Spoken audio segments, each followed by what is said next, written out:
pas parler, avant 1830, de colonisation. Parce qu'on va, on va enchaîner. Non. Parce qu'on va, on va enchaîner. Non, là, on ferait un anachronisme. Vous pourriez parler de cette période ottomane, comment c'était régi, comment les... Eh bien, les Algériens, on ne pouvait pas les appeler les Algériens encore à cette époque-là.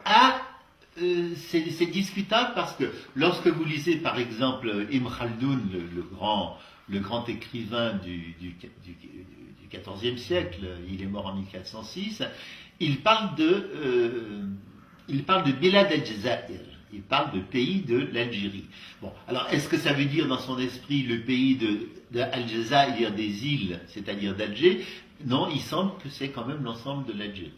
Et lorsque le pouvoir ottoman s'installe, la régence d'Alger, qui est reconnue par l'Empire ottoman en 1518, on commence à parler, on voit dans les textes le terme de Dawlat al-Jazair, c'est-à-dire de État d'Alger.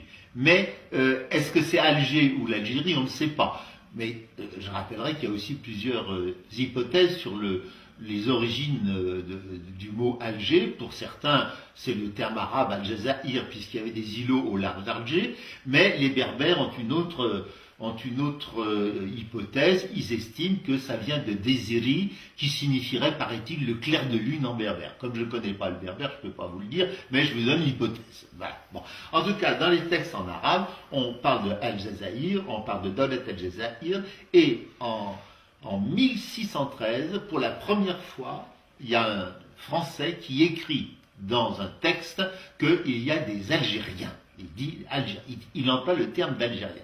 Donc il semble que de Alger, on soit passé à Algérie dans l'espace de ce XVIe siècle.